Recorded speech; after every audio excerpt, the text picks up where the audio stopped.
Let me know when we're ready. Good.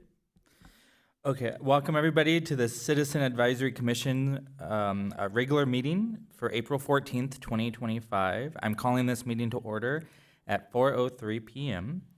Can we please have a roll call, please? Commissioner Bruni, Here. Commissioner Mendez, Here. Commissioner Thomas, Here. Vice Chair Burke, Here. Forgot to put my button on. and Chair Eclair. Present. We're now going to move to the public comment section of today's meeting. We'll hear public comments, public comments on items not pertaining to the agenda. Comments are limited to 3 minutes. This process will be the same for comments pertaining to each agenda item. Do we have any public comment? Yes, we have a public comment from Dulce Setterfield.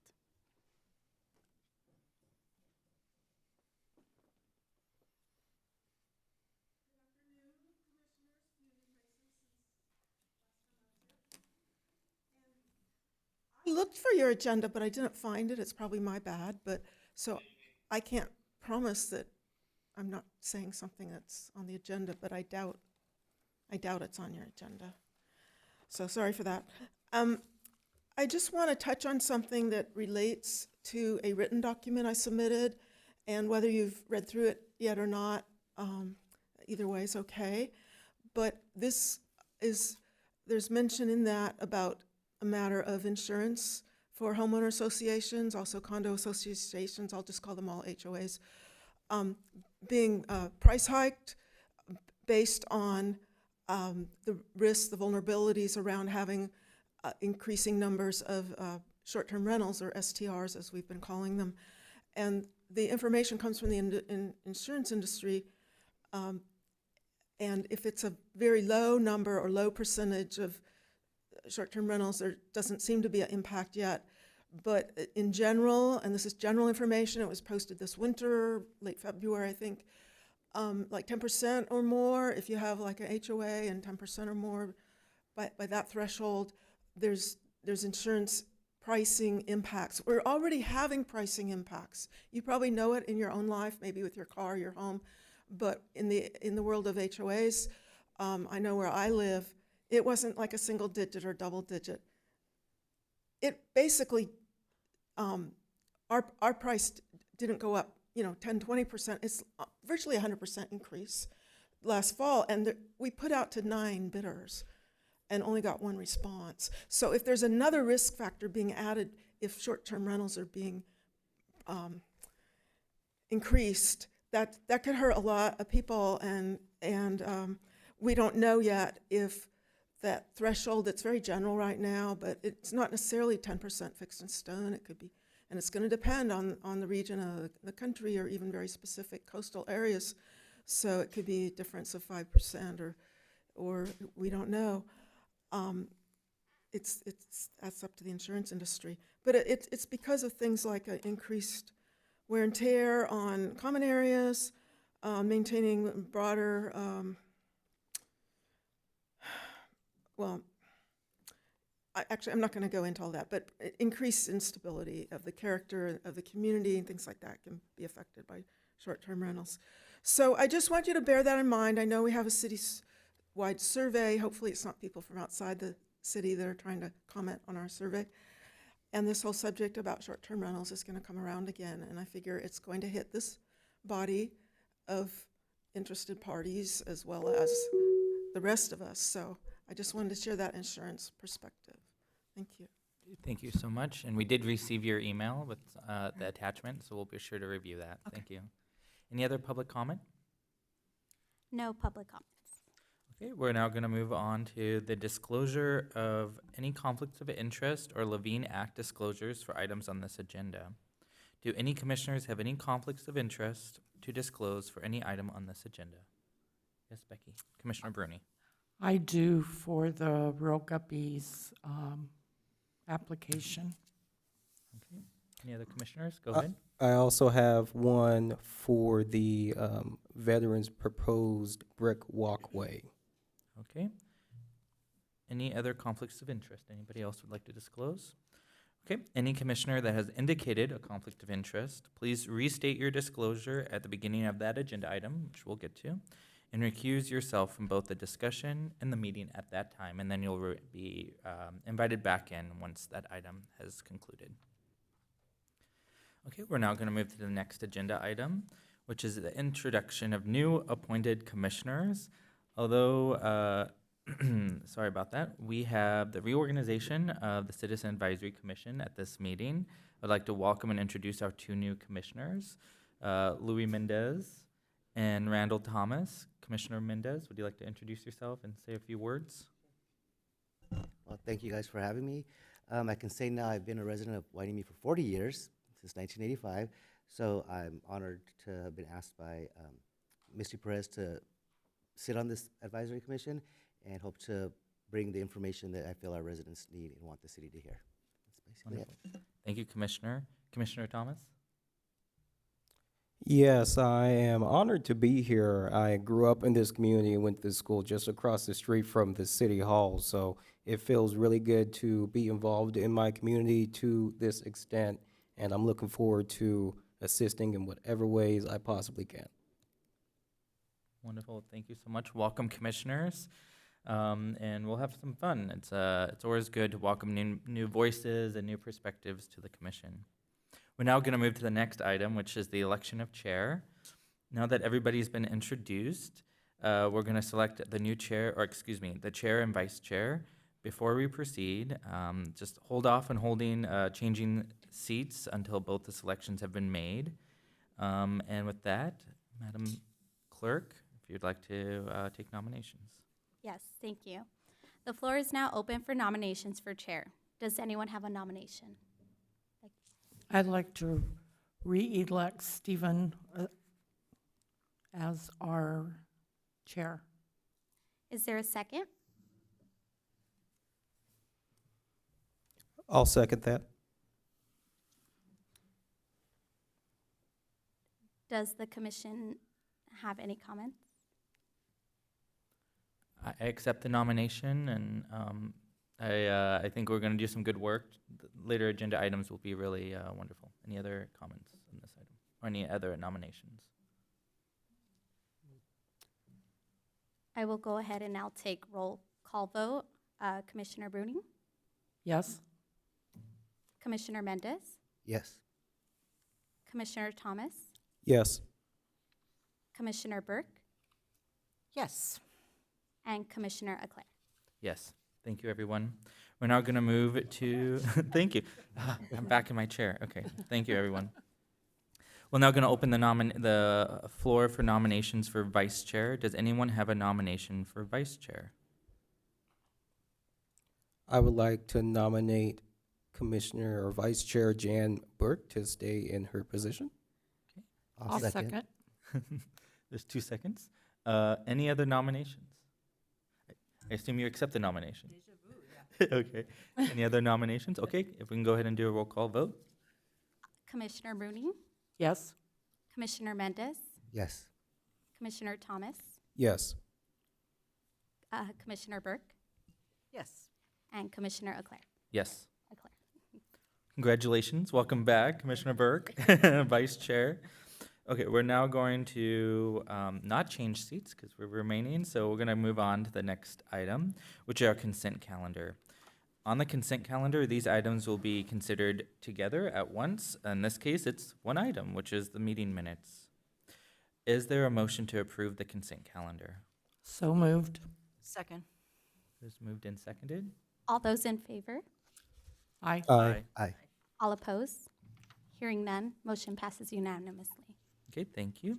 We're now going to move to our business items. This is the consideration of the Community Benefit Fund allocations.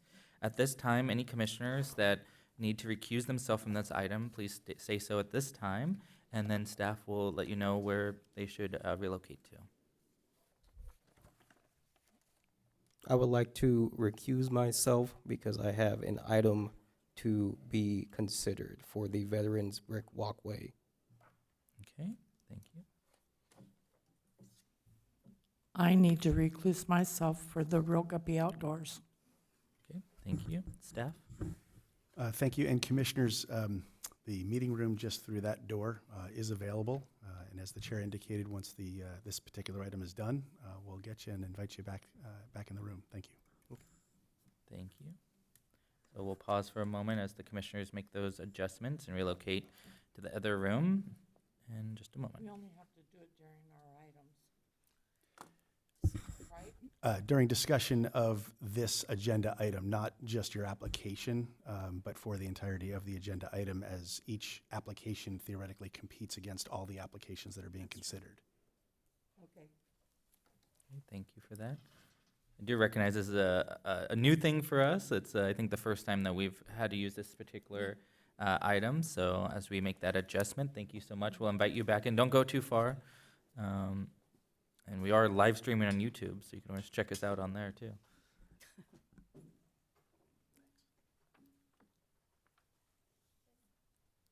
Thank you, thank you. Okay, with that, staff, if you can go ahead and provide the report, and then we will engage in this item. Thank you, everyone. All right. Well, good afternoon, commissioners, members of the public. Once again, congratulations, Chair Auclair and Vice Chair Burke, for your re-elections to your positions. The business item on this afternoon's agenda pertains to the city's process to review requested allocations from the Community Benefit Fund. A little bit of background: the Community Benefit Fund was created as part of a 2015 settlement agreement between the city and the port. The agreement specifies that in each year that the port's gross revenues exceed $13 million, $100,000 will be contributed to a special fund that is to be spent on projects that benefit the city and the port and the communities that they serve. Those amounts are subject to increase by the Consumer Price Index as calculated every May. The agreement outlines 4 specific categories of public benefit, which include shoreline protection, community development, opportunistic endeavors, and other projects that are agreed upon by both parties.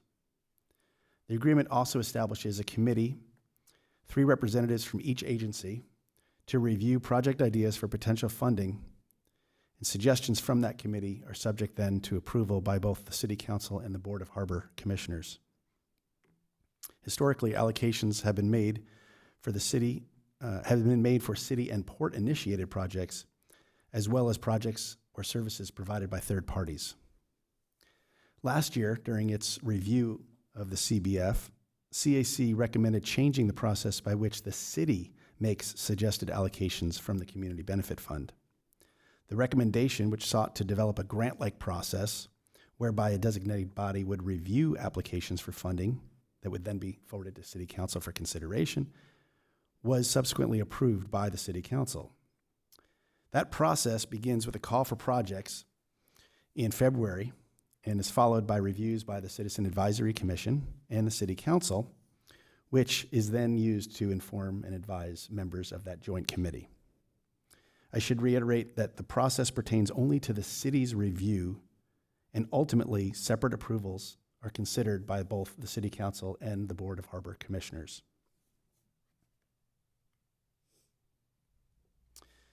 So the process as just described, which was approved last year, was put into effect for the first time this year. Applications opened on January 30th, and we received 16 applications by the March 15th deadline. As noted in the report, there were 2 additional applications that were received shortly after the deadline.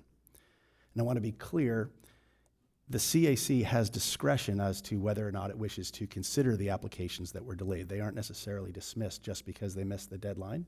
The CAC may consider the timeliness and decide whether or not they should be included. While all applications and supplemental materials, where appropriate, are attached to the report, as you'll note, provides a brief summary of each application received. In addition to the submitted application, it's important to note that the city and the port have also made decisions historically to fund items such as the joint advocacy trip to DC, the Banana and Wainimi Beach festivals, and community health, wellness, and race events. While funding for the advocacy trip is not anticipated to impact this year's Community Benefit Fund because last year's was postponed, staff does anticipate recommending support for both festivals and for the next year's health and wellness and race event. Actual amounts of funding will be known after the May Consumer Price Index numbers are published, but at this time it's anticipated that the amount of funding will be approximately $135,000.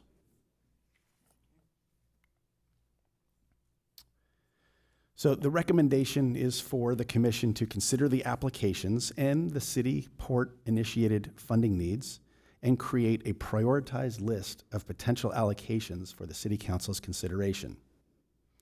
The item is scheduled to be heard by the city council next Monday at their meeting, and any recommendations taken by the CAC will be included in the information that's presented to council. All applicants were notified of this meeting and the tentatively scheduled council meeting next week, and I see that we have some of the applicants here today. Staff's available for follow-up questions from the commissioners, and that concludes the staff presentation. Okay, thank you. Yes, so the commissioners may now ask questions of staff, but just about the report. We will then take public comment, and then we'll enter into like a broader discussion on the items and what's in it. So, Commissioner, if you have questions, go ahead. Thank you. So I understand this is the first time we're actually exercising the process that the city council adopted. Given the time frame, January 30th through the 15th, I noticed that there's multiple applicants from the same organization and even outside organizations. Do you think that that time period was too short or not advertised enough to get more applications from organizations within the city of Port Hueneme? Or is there an opportunity to reopen that application process? I guess I would say as referenced before, the process is really one that was recommended by the CAC, Okay. approved by council. So if as part of the recommendations, CAC collectively wished to suggest an amendment to the timeframe, that would be certainly appropriate and within its right. The number of applications that I witnessed in the first year appears to me to be quite substantial. 18 applications did not strike me as an indicator that the time period was insufficient. But again, if the commission felt as though more time was needed and that would be a more fair, open, transparent process, that's certainly something that could be recommended to the city council. Okay, thank you. Thank you, Commissioner. Any other questions for staff on the staff report? No, I think I'm actually impressed with the number of applications, given it's the first year and it's the first time out the gate with this process. And so I think it's a great first start. So thank you for taking the time to put all this together. I appreciate it very much. Thank you. Thank you. I too want to thank staff on your report. I'm excited to dig in as we go through this as a commission, but first, let's see if there's any public comment. There are no public comments. Sure, come on up and then we'll have you complete a card afterwards. And if you're an applicant, maybe let the clerk know that you're an applicant, and that way we know we can ask. I am Dulce Setterfield. I am not an applicant or a partner applicant or anything like that. I was interested as this process was announced in the news and all that. So I am a member of the Channel Islands Maritime Museum. So I did ask in their development people if they were not aware of this opportunity. So I just referred them to the website that shows past awards and things. So I don't know if they submitted anything or not, but then I'm on a citizen committee with what's called CFROG. Climate First, Replacing Oil and Gas is the full long name. Black Carbon Study is underway affecting Port Hueneme and Oxnard. So I did ask CFROG if they were aware of this, like if they had any other projects up their sleeves or grant money might be helpful. So nothing this year, but they had not been aware either. So I realize you're maybe talking slightly outside Port Hueneme in terms of where a headquarters is based, but there is interest in other activities, especially that museum. They do a lot that ties in with Port Hueneme. including the city itself. So I just thought I'd mention those, because just from sitting here and what I heard, that you might want to know. And then on the deadline flexibility, if you're noted a couple parties were late, in my career, I at one point was on the party that was the grantor. So there's reasons for deadlines, and yet I can see a case for flexibility. And all I would ask or recommend is don't give the impression that you're locking in. Like, if you're really flexible this year, don't let that perception that it's always going to be that way, or it's based on some criteria or favoritism. Maybe there's a reason to firm it up in a future year, even if you are flexible this year. So that's the extent of what I think I have on the subject, and good luck carrying forward and bringing all this to a really wonderful conclusion. Thank you. Thank you for your contribution. Any other public comments? There are no other public comments. Okay, thank you. So the recommendation is to review the applications for funding from the Community Benefit Fund, consider the applications, and for us to ultimately make an advisory recommendation to the City Council, prioritizing potential funding allocations from the Community Benefit Fund. I will say from the onset that we're not approving or denying any money at the moment, right? We're just creating a kind of a process and providing feedback to the City Council. So at this time, I'm going to open it up to the commission. One idea I had, and I would love for us to discuss, just because of the sheer amount of applicants, is perhaps we can think of it. One of the things I thought about and how I ranked mine was like in buckets. So it was like top priority, second priority, third priority, because I think all the programs are good. The third might just be, it's great, but maybe there's other funding available for that, or maybe for a future year.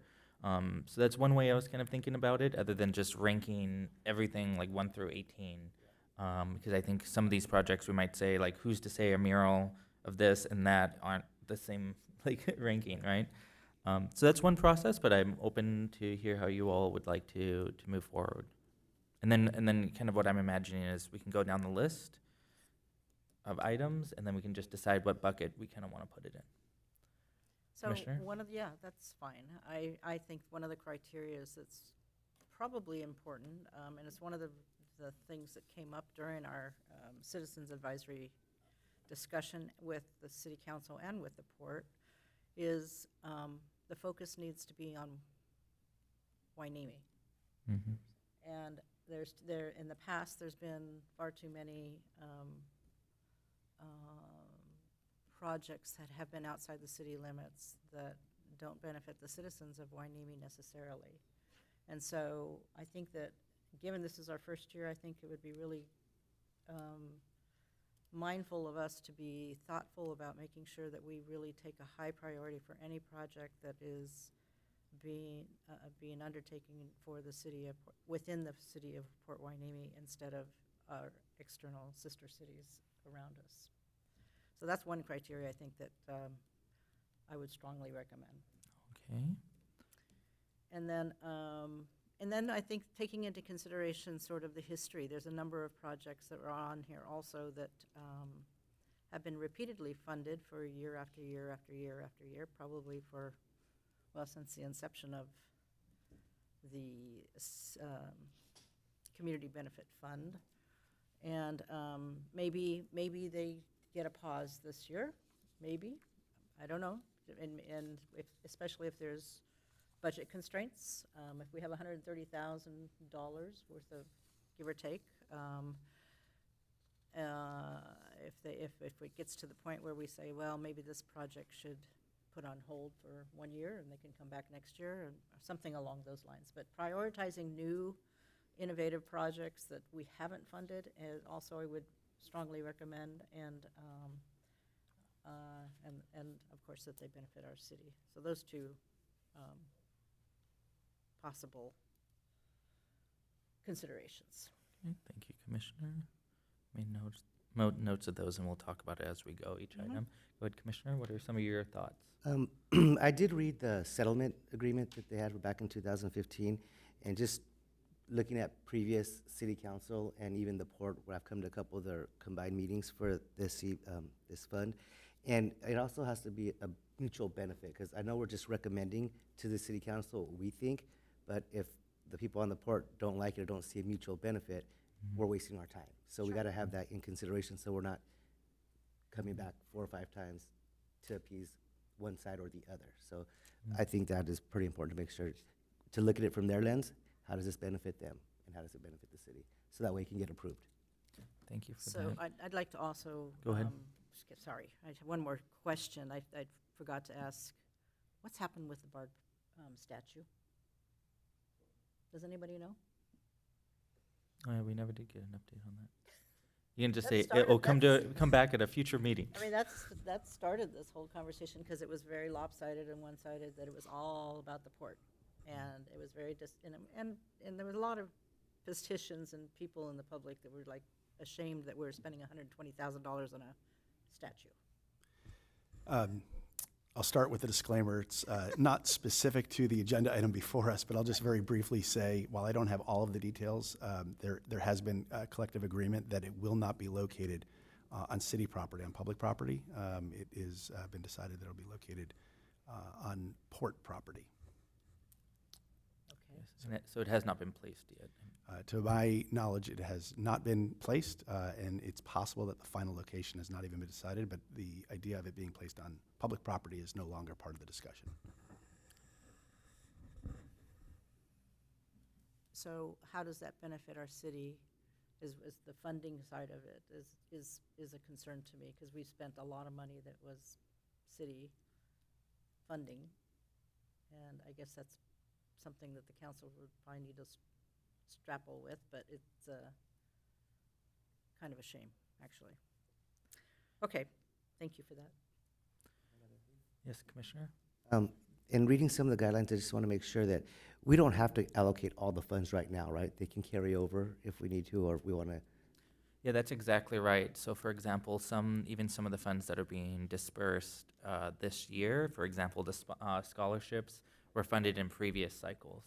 And so that's my understanding as well. Some of that money that's already kind of been earmarked is going to be expensed in the years to come. I also like to point out that this is just informing how the city shows up to that meeting, as you were saying. The port may come back with their own recommendations. And so, and just for all of our applicants to understand, it's not even like our money that we're allocating. We're just making recommendations of how to bring the list forward. Well, I would argue that point, because I think it is our money as much as because it's part of the agreement for our city. So I think we need to have a fiduciary responsibility to make sure that's spent wisely. Yeah, thank you for that. Okay, any other kind of setting the table questions before we dive in? I will say, for me, I looked a lot at the nexus with Port Hueneme. Does it serve Port Hueneme residents, or it's clearly articulated?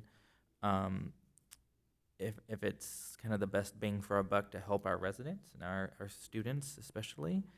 And then also looking at, is there other funding mechanisms available for some of these requests? That may be great, but maybe it should follow the more traditional budgeting process that the city has or that the port has. So those are some of the things that I thought about. So with that, are we ready to go kind of through the list of, yeah, go ahead.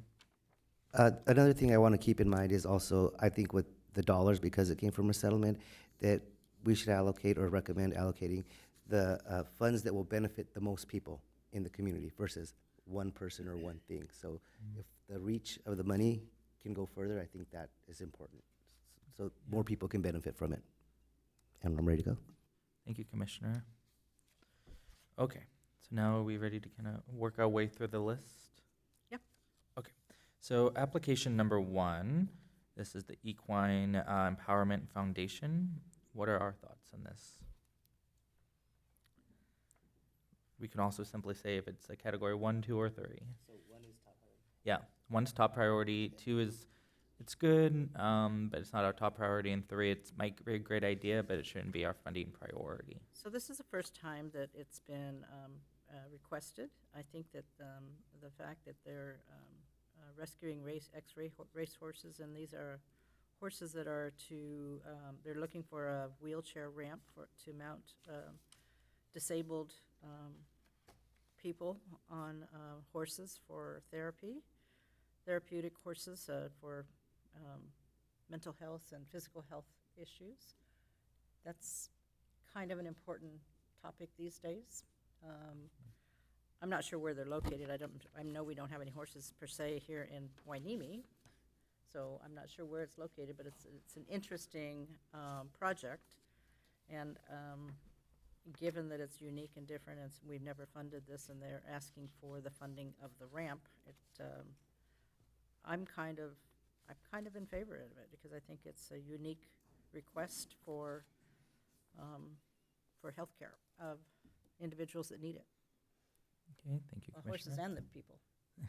I actually had the privilege of having them come speak at one of the groups that I have, and they do serve a wide amount of people, Port Hueneme and Oxnard, and it is for people with special needs, stress, it's therapy, and I think that serves the community as a whole.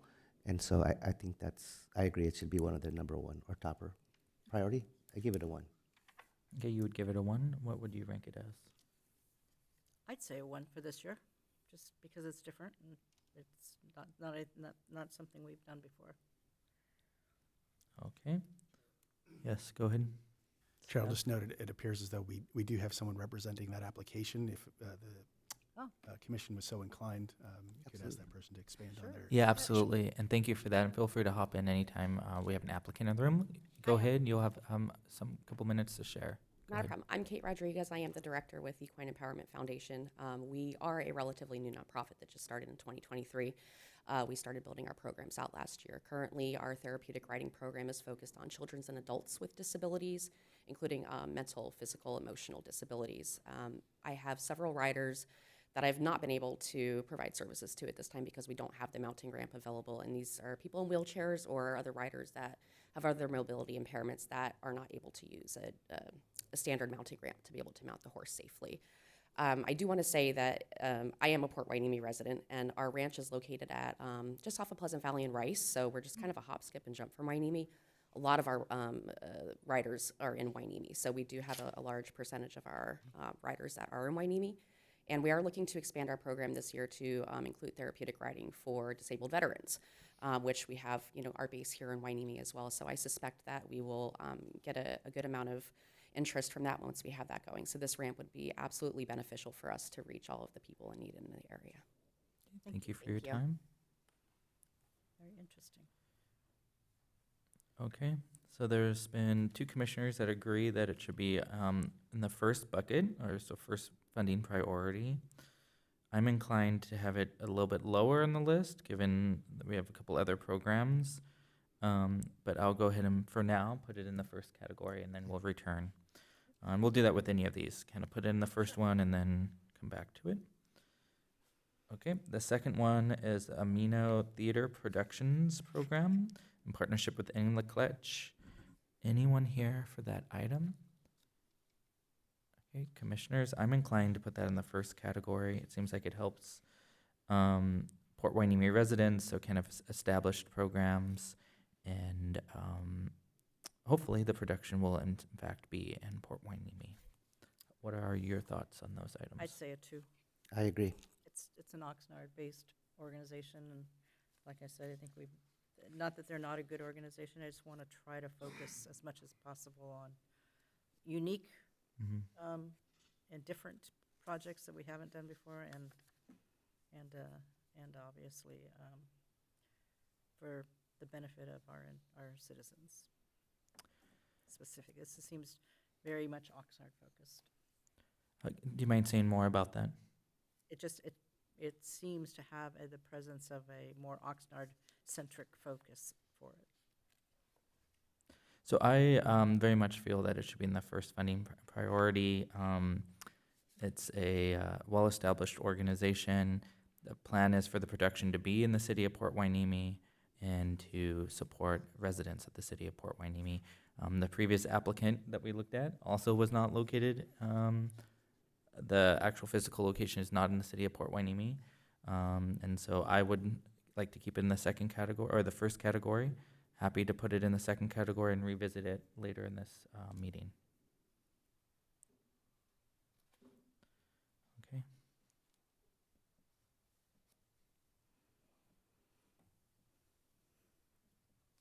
Yep, let's move on to the third project. VFW?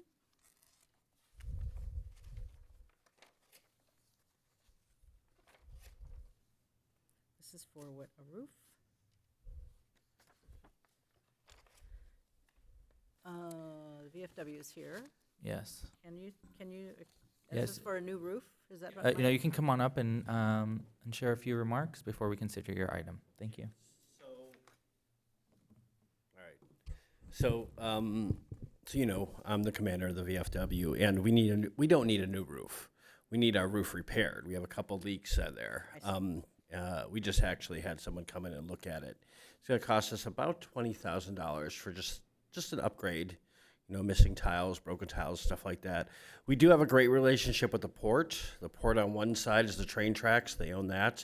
The other side of our building was just bought by the Longshoremen Union. So we have a great relationship, actually, with both. We actually do the post itself opens the hall to the Longshoremen's Union and the Steelworkers Union for free, so they could do their union meetings.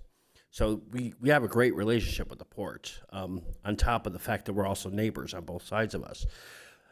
The roof, it's got to be 30 years old, and there's just some broken tiles, some dry rot on the roof.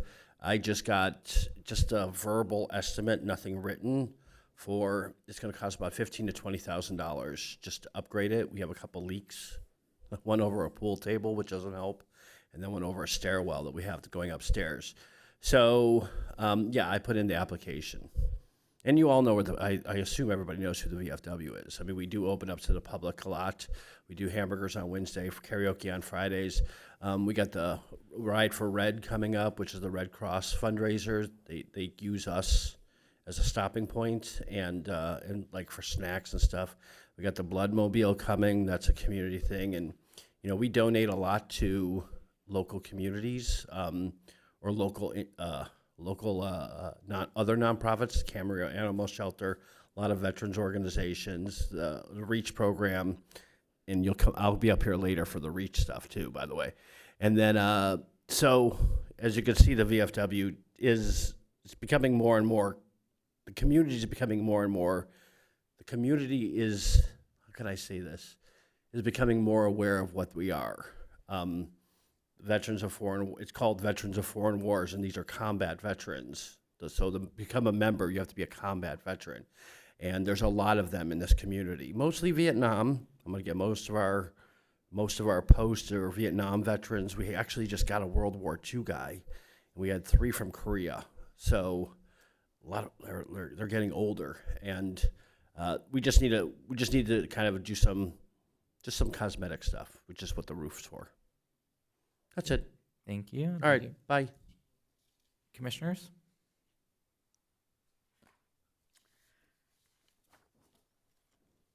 This I'm a little questionable about this because, and one thing I didn't mention that I think is a criteria that I think we mentioned when we set up this new process that I still think is important, is I would like to see measurable outcomes from everything that we fund. So how many people do we help with, for example, if we do the horses in the equine situation, and how many people does that help? And in this particular case, you know, it's kind of hard to put a measurable outcome other than the repair of a roof, and I guess that sort of, to me, is more of an operating budget project, and I'm not sure we want to be doing operating type budget projects, which for infrastructure and such for organizations. I'm not sure. We haven't talked about that before. This is the first time that's come up, so I'm not sure how we feel about it or how the city council or the port would feel about that. It would fit into kind of a different bucket, if you will. Okay. Thoughts? I kind of had the same question, or my first thought was, do they not have the money to fix it, or are they raising money to give out to other people and we're fixing the roof? So, and granted, I've been to the VFW as well. Great karaoke and great food on Fridays.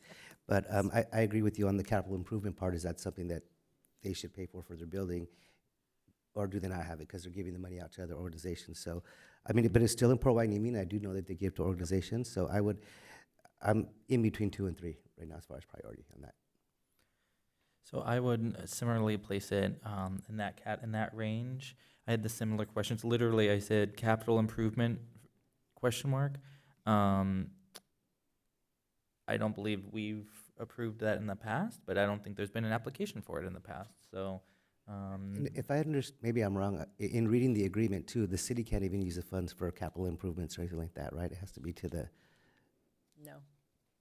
if I read it correctly, I don't It's sort of hard to understand it. understand. well, so under the second category, community development, it says implementing joint initiatives that foster communities' economic, social, and environmental well-being, including but not limited to public infrastructure improvements, sponsorship of special events, support of civic organizations, and similar activities. So it does specify public infrastructure improvements.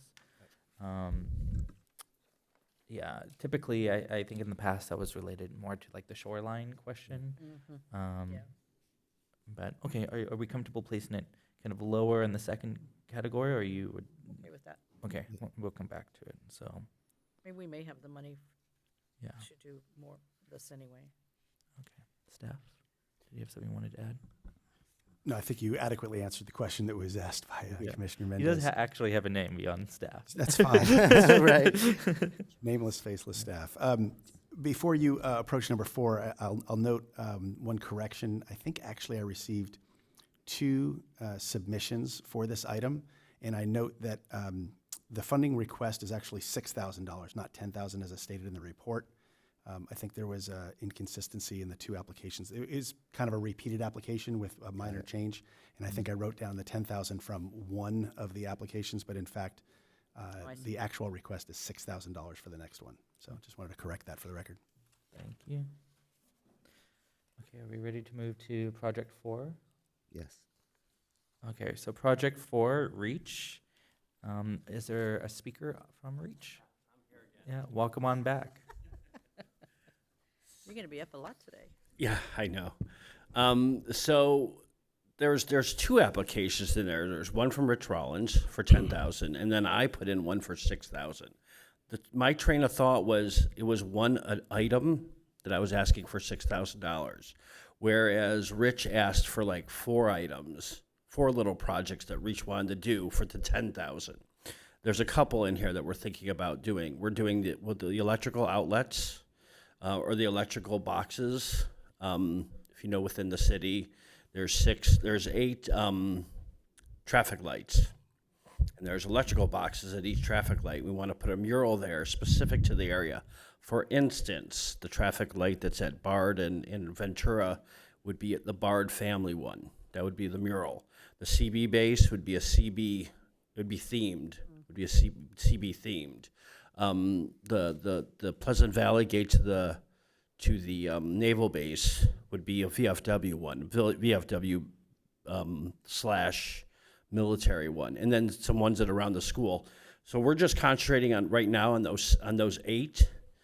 There are other electrical boxes throughout the city. From what we can tell, it's about 50 other ones, but those are owned by Edison, and those.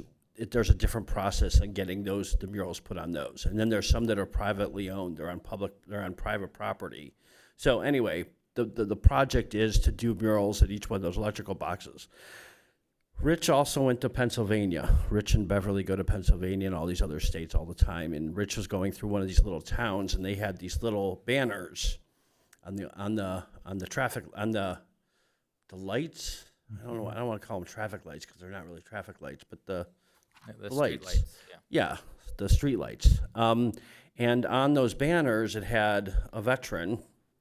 And so Rich thought that would be a good idea. Now, I've looked into this a little bit. I don't have an exact amount, but we're thinking about $300 to $350 per banner.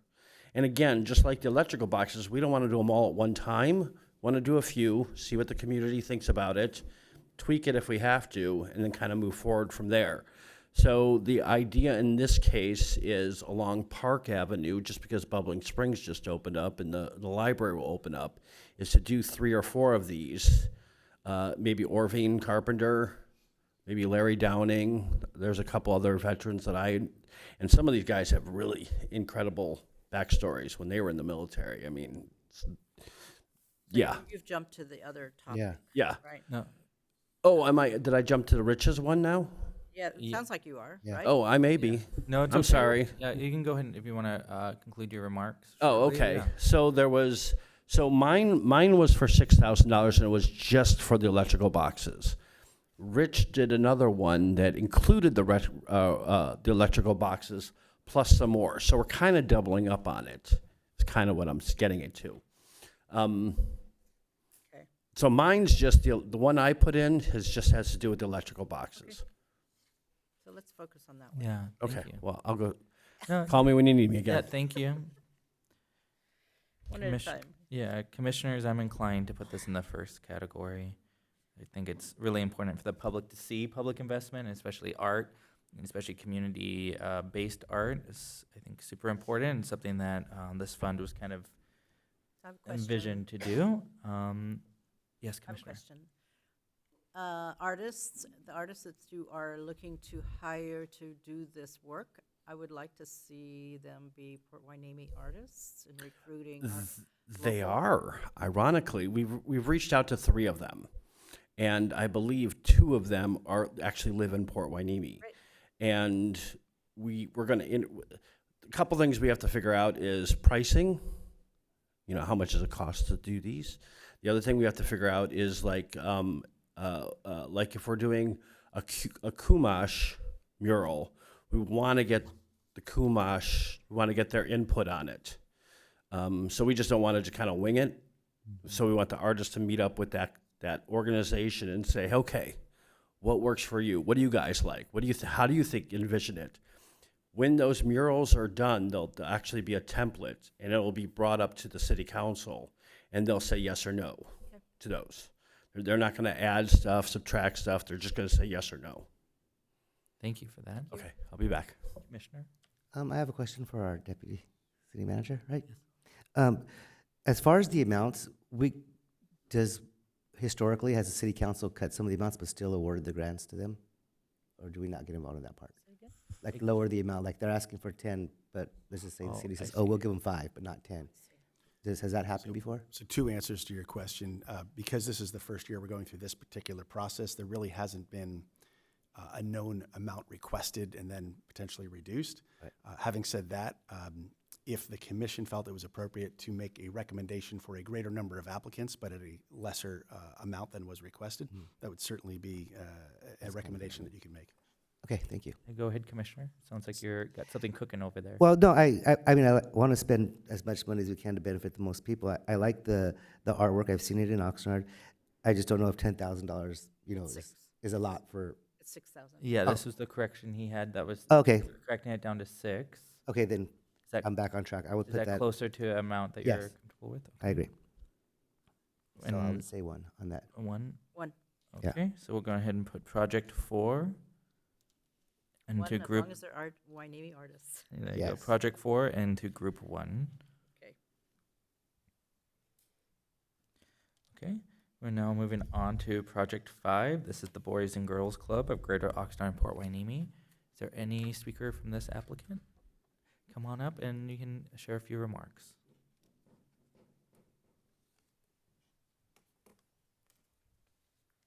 Good evening. My name is Alexis Minnie. I am the Vice President of Advancement at the Boys and Girls Clubs of Greater Oxnard and Port Hueneme. Thank you for your time and your consideration of our application. I would just like to share that we have 21 locations in both Oxnard and Port Hueneme. We are very grateful to be partnered with the Hueneme Elementary School District, and we also have 2 standalone clubhouses in Port Hueneme. We have a center that serves 6 to 12-year-olds, as well as a teen center that serves 13 to 18. We served last year 5,500 members, and we do everything from tutoring to sailing to STEAM projects to, tomorrow they're going to USC on a field trip. So we have quite a wide variety of programs for our members, and we charge families $20 a year. It costs us $663 per child to serve them all of these programs and meals and quality staff. If I may, I would also like to share a story that I actually just recently learned from a family who goes to the Port Hueneme Clubhouse. I met with a mom who has 2 daughters who attend the Port Hueneme Clubhouse on Pleasant Valley, and she shared that the Port Hueneme Club has been the only stable place for her kids over the past year, as her family has been dealing with some addiction issues and some financial struggles, and she told me they only go to school because they know they can go to the Boys and Girls Club afterwards. So I thought that was really special and impactful. So thank you again for your time. Thank you. Commissioners? I'm inclined to put them in category 1. I like the number of people they serve, or the number of kids they serve. I'd be supportive of that. I'm sorry, I couldn't hear. Category 1 as a Did you? higher priority, yes. How do you feel, Commissioner? I was just looking at the history and to see if we're this, again, just if we had funded the Boys and Girls Club in the past It's also- regularly. It's also at the very end of the packet. No, I got There's- a bigger list here. Oh, okay.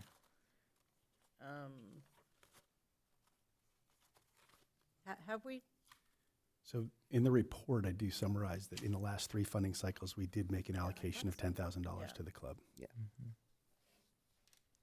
So I'm inclined to place them also in the first category. And then if the council chooses to lower the amount or adjust it, they can. But I think as an organization, because of the amount of people they serve, I think it's good to put them in the first I category. totally agree. I've been with, I've donated myself significantly to the Boys and Girls Club, and I do think the work that they do is very, very good. I would like to say that, I would like to put you in a 1, but what I want to be careful of is that I want to make sure that we're also spreading the love around a little bit more to other entities that have never gotten any funding that might need some help this year. So I'd say a maybe number 1 with a question mark. So perhaps in category 1, but a With a differing question amount, Yeah, maybe. maybe so, yeah.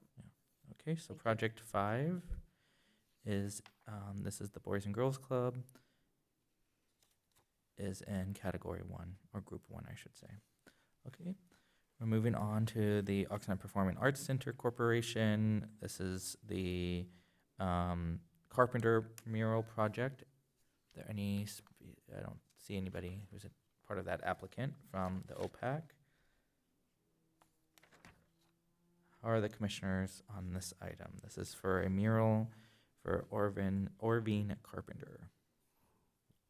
Go ahead. Oh, given that it's a Oxnard organization, I would put it in category 3. In my opinion, I know Mr. Orvine, he has the community center named after him, and you know, if there's extra funds, that could be considered later, is what I'm thinking. So I'm gonna suggest a 3 for number 6. I would, the Oxnard Performing Arts Center Corporation PAC, nonprofit, serves the region. They have a long, over 25-year history of serving Port Hueneme residents. And in this case, I think are a trusted vendor, a proven vendor for a project like this in our city. And so I'm inclined to put them actually in the first category. Not necessarily the fact that they're a mile away, suddenly they've fallen 3 groups lower. I wouldn't mind putting them in a 2, but here's the challenge I have is that they are a same group that's also doing our library mural. And there was a lot of controversy around the fact that we didn't use local artists for that. And I think that, again, going back to wanting to make sure that we're providing support for growing our talent in Port Hueneme. No concerns about the talent that they have. There's no question about that, and I think that's wonderful. But they also have a bigger city to pull funding from, and I just think that maybe we wait to see how the mural does with the library, see how that pans out, and maybe next year we can consider something, or we look to a local entity that might want to do this type of project. So I hear what you're saying, Commissioner. I think we certainly can say that we would encourage any of these art applications to solicit artists from the city of Port Hueneme. Because I don't see here where they're saying their artists are only from the outside the city of Port Hueneme, Well, but I think it's something that we could add to the, go ahead. No, I just know that the one that, for the library was not. Mm-hmm. Okay. So are we comfortable placing it in the second category and adding the note that the commissioner asked about, that it's a local artist when possible? I'm gonna still stay, only because I know the amount that they got last year for that mural, and I know they didn't calculate the budget correctly, and they ended up using more money from the community benefit fund to cover the maintenance of it. So I just, like I said, that was a big project, and they got like almost $50,000 last year. Yes, they did, $50,000. So I'd like to just put that one on 3 too, just to hold. I do want to see how the library turns out and the success of that, and then just be cautious about spending too much on murals. We've got Reach doing the electric boxes, which is nice. So murals are great, art's great, but also there's a lot of needs in our community. Okay, so Stay with the majority of the commission agrees that the OPAC Carpenter mural should be in the third group. That is Project 6. Project 7, this is a proposal from the OPAC to create 2 pop-up murals displayed at events such as the Hueneme Beach Festival and other locations in the city. What is the thoughts of the commission of this proposal? I go with the same, 3. I agree. I would say 3 too. Okay, the majority of the commission feels that Project 7, the OPAC proposal for a pop-up mural, should be in the third category. This is the pop-up. Okay. Thank you, commissioners. Now moving on to Project 8. This is the Hueneme High School robotics team. Is there anyone from this applicant? I don't see them. Commissioners, what are our thoughts about this application? I know in the past, the port has supported robotics competitions on their property. I think that's something they would go for and or be likely to approve. And I think it's beneficial because it helps the students in Hueneme, who a lot of students from the city of Hueneme go to. So I would put that in a category 1. Okay, Commissioner? I would say also number 1. Okay. I think this is a great project. The majority of the commission wishes to place Project 8 in category 1. Project 8, which is the Hueneme High School robotics.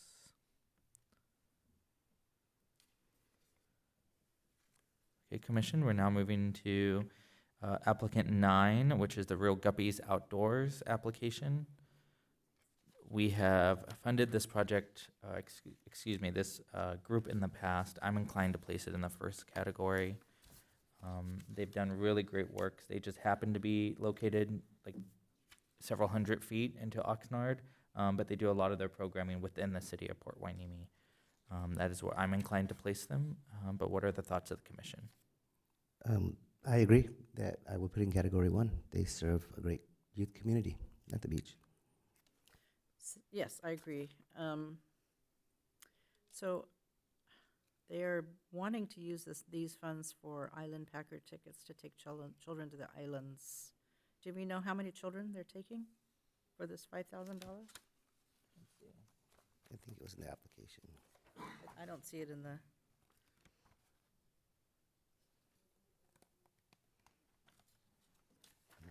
You know me, I always ask. I don't believe it was specified in the application, not. and the applicant is recused from this meeting. Yeah, that's a Okay. special challenge for them.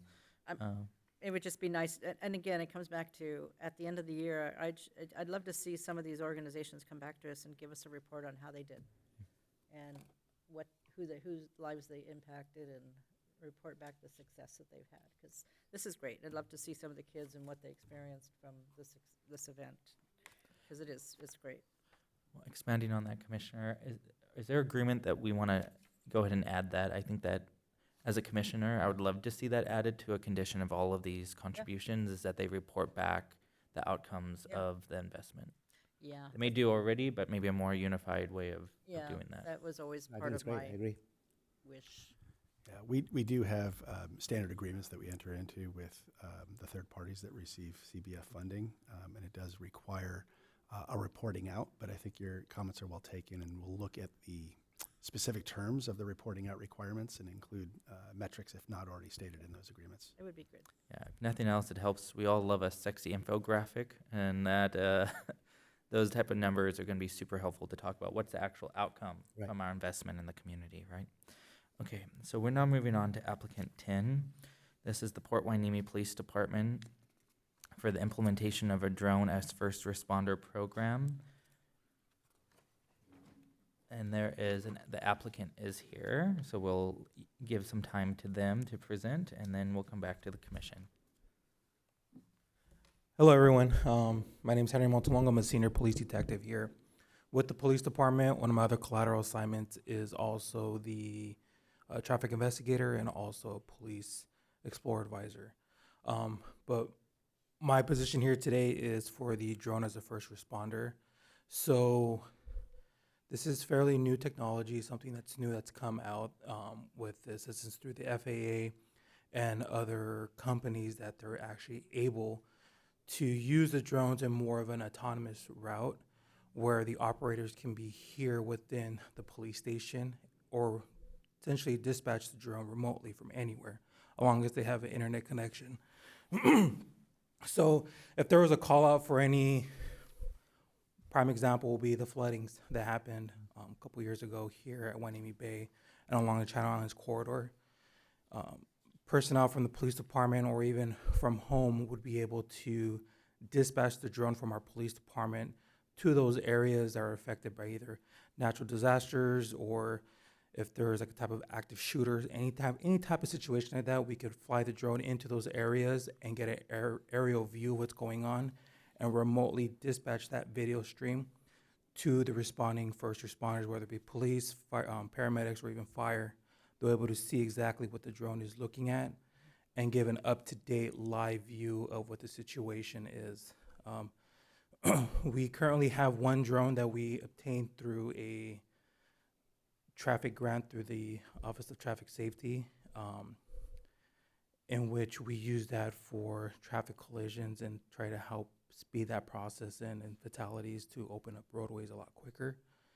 This is just the next step in which we're trying to hope to accomplish and try to bring more of a better community service to our citizens here in Hueneme and also the port.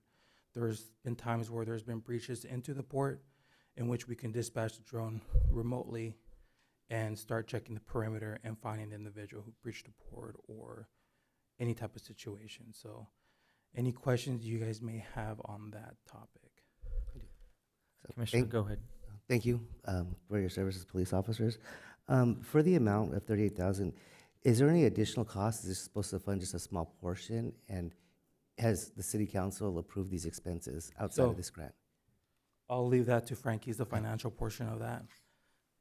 Yeah, yes, please, thank you.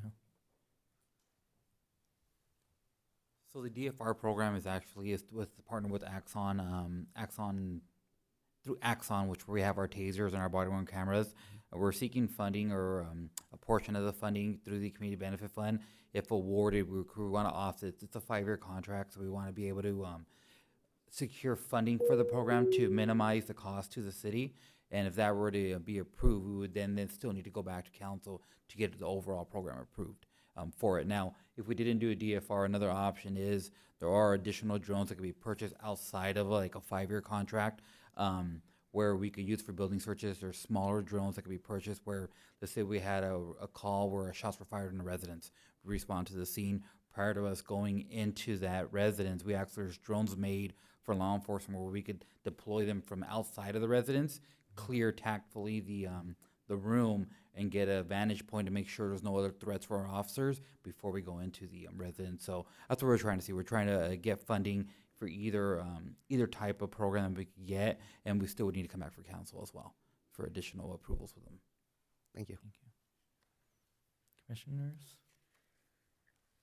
So when I saw this, I think it's an interesting advancement for our police department. I know the city of the city of Oxnard just also considered this in December. Their price tag was several $100,000. I think like $800,000 for the program.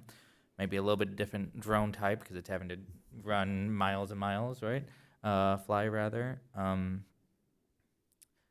hesitant on this amount specifically because if we really only had, let's say, $80,000 to work with, this is contributing almost half of it to something that really should live in our traditional budgeting process. Those are some of the thoughts I had. I'm not opposed to which category it goes into, but those were some of the first thoughts that came to mind. I think it's an exciting way to keep the officers safe or kind of giving the police department situational awareness. I know there's also lots of privacy concerns and other things that the city council will need to address in partnership with the police department on that. But what thoughts did we have on this item? I'm very supportive of this. I think, you know, it is a really good tool, and it can, if used wisely and right, and the benefit to the port can also be very beneficial for activity out there. And I think that I would be supportive of this, of going into a one category. If it's not the full amount, at least a majority of it. Okay, thank you for that. And I would love to see reports back as to how you're using it with, you know, from time to time at some of the council meetings. Yeah, if you can come up to the mic, you can help out. Thank you, but you can hear some additional comments. Thank you. Just so the folks at home can hear. No, so to add to that, there is the actual policy in place already with the police department for our drone program that we have right now, which is the one drone that we have. And if we are able to get the drone as a first responder up and running, we would actually be able to immediately post every flight that we do mission on our website. We would be able to give tangible statistics back to council and to the community advisory board as well. How many missions we've accomplished, how many arrests came out of it, how many man hours we were able to save based off the investment of that as well. Has it been determined like where it would launch from, that type So of process? I was just familiar from the other hearings. and Yeah, other so things. Axon would come out and determine, they would essentially do a survey of the city and figure out what's the correct pathway for us to go through. And one thing that's very unique about going with them is that the base being so close with us, we would have to use an NDA compliant drone, which is a drone that's made here in the United States. A lot of the drones, a lot of the companies that are using right now, they're using Chinese-made drones, which is a big no-no for not only the base and also the port for obvious reasons. So with Axon, they're 100% NDA compliant. They meet all those requirements for being US-made drones, and we would actually be able to go into an MOU with the actual naval base that would allow us to fly closer, if not over the base, to get to areas within the city at a faster rate. Compared to using other drones, we would have to literally go up Ventura Road, then through Channel Islands, just to try to get to the area where we would be able to give a streamline straight to the calls. Makes sense.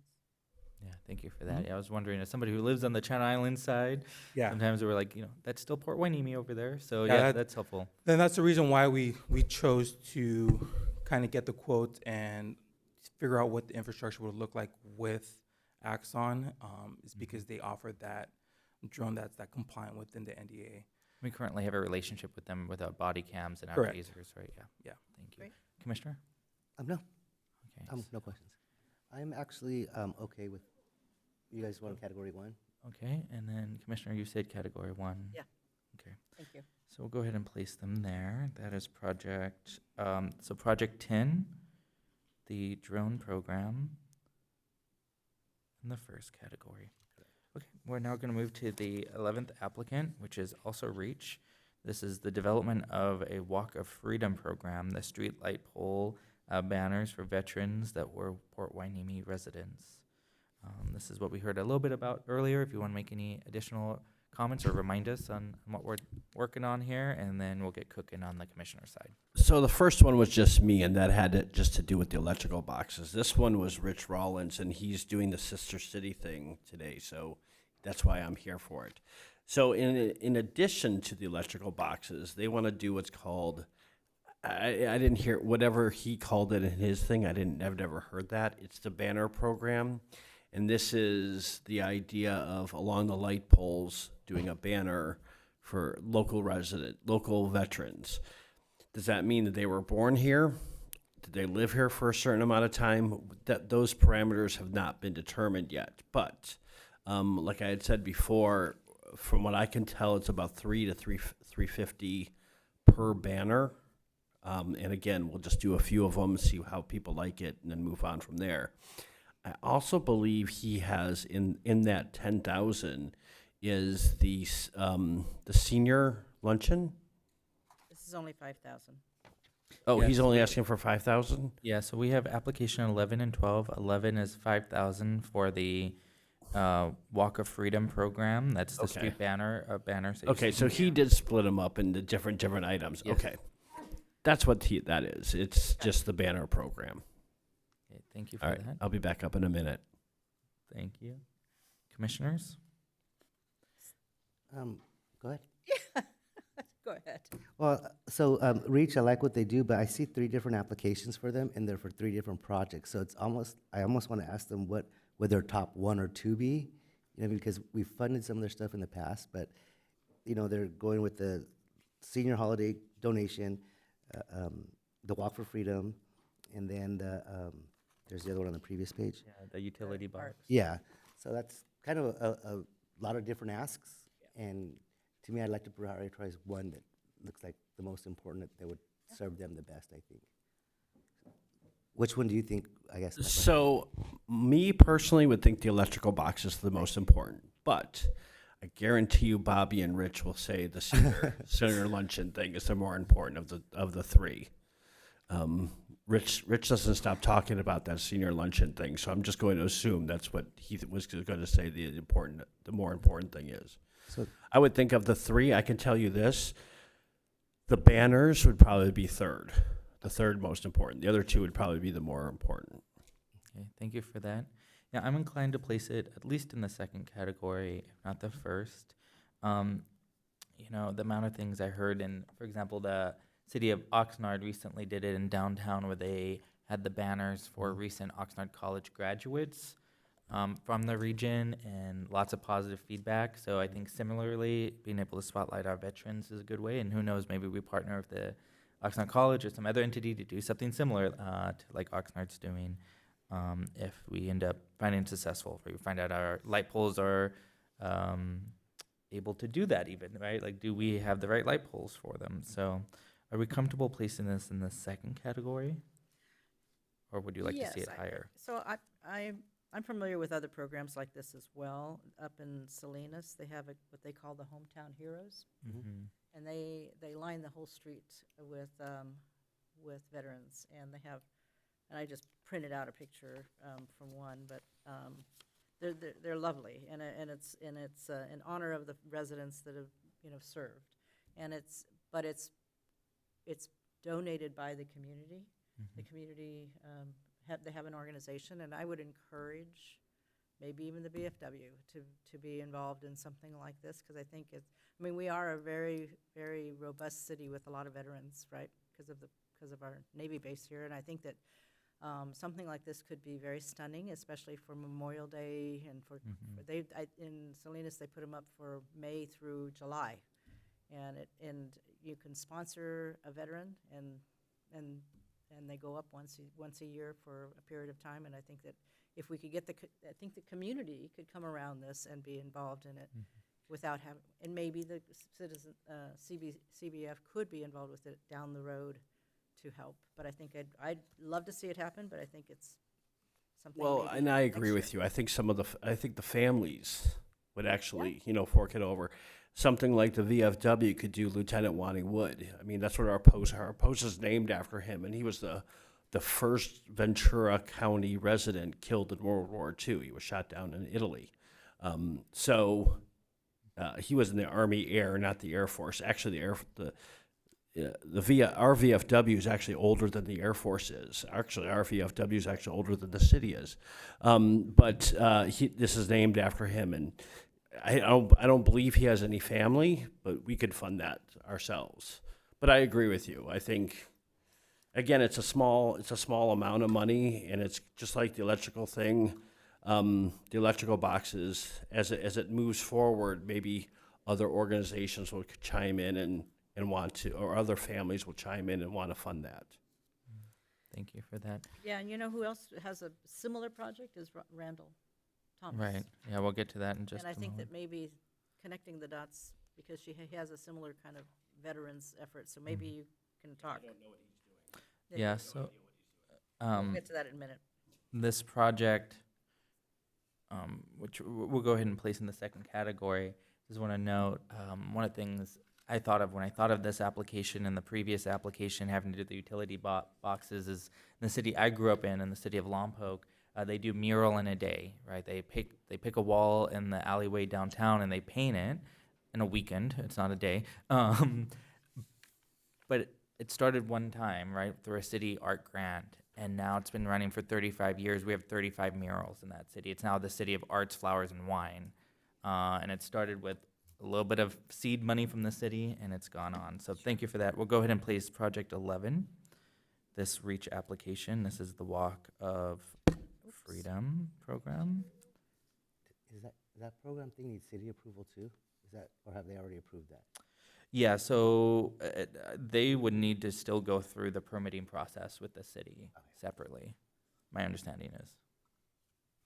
Yeah, I don't know if your mic was on, but I think the question, just so that everybody heard it, was has the project itself been approved? Has it gone through the channels? And I just wanted to take this opportunity to clarify, none of the projects that we're hearing about tonight have necessarily received, well, I shouldn't say none of. There are a number of projects that would be dictated by a separate design and review process.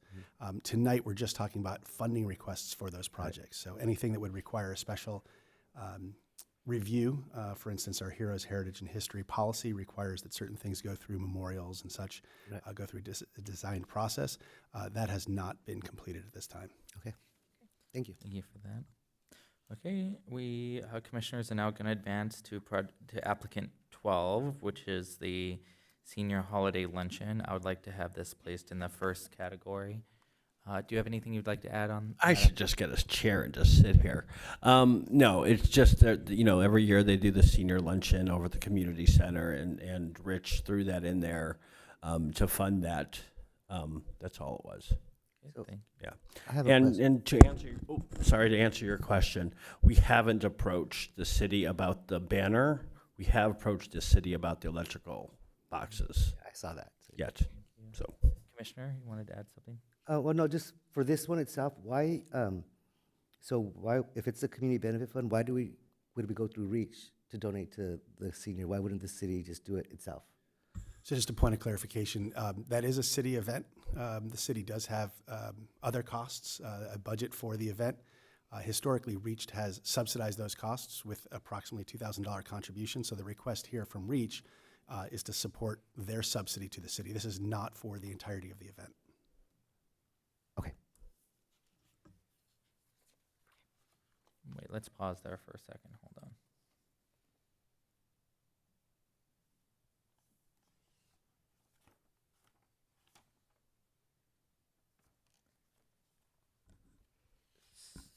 So, in practice, REACH would be mentioned as like a sponsor, but yet we're sponsoring them, sponsoring us. Right. That's my point. Just to clarify. Okay. That's, so that that was kind of my question. hey, that happens, right? You move columns from money from column to column.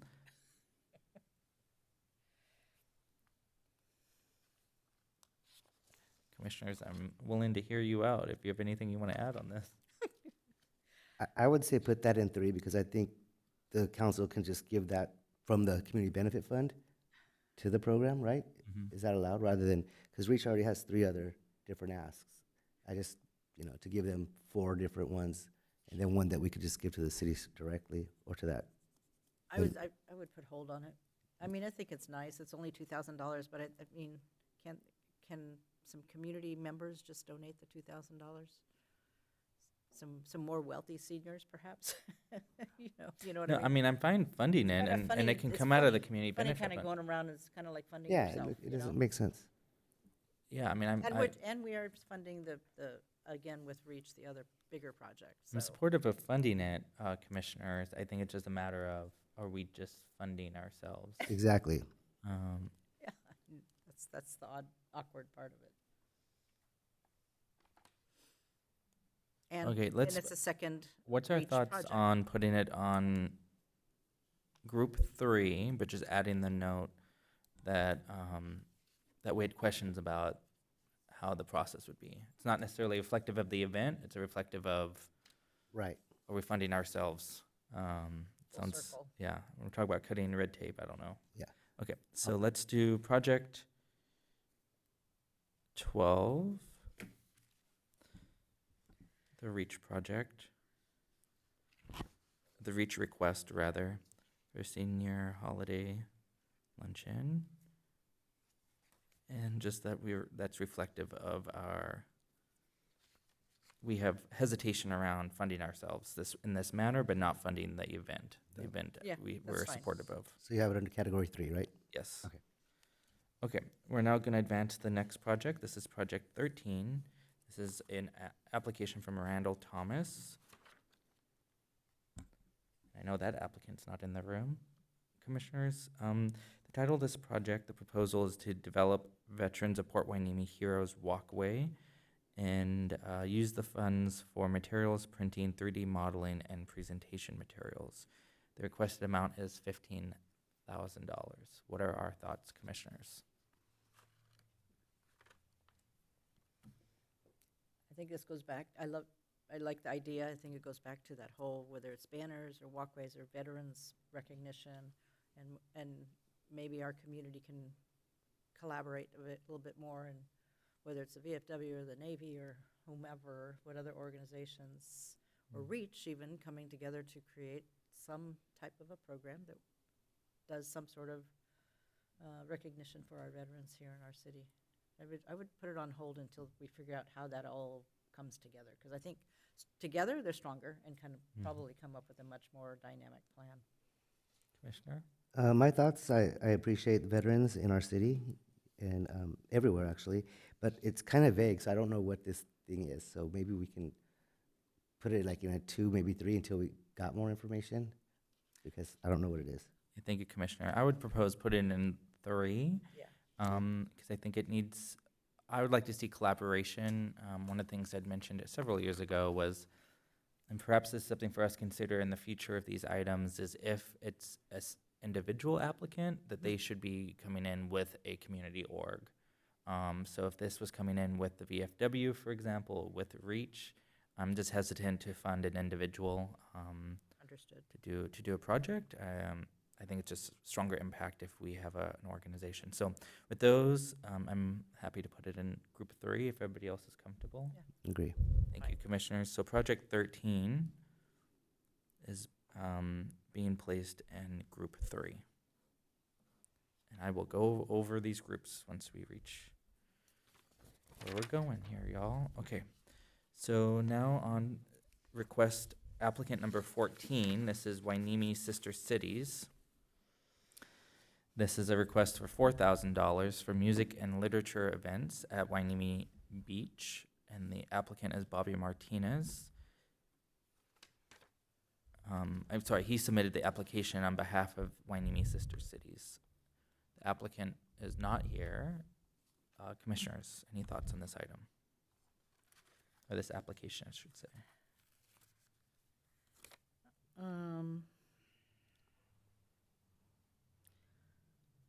So Community Benefit Fund has spent $13,000 on 6 Sister City programs over the last, well, I guess it started in 2015 or 16.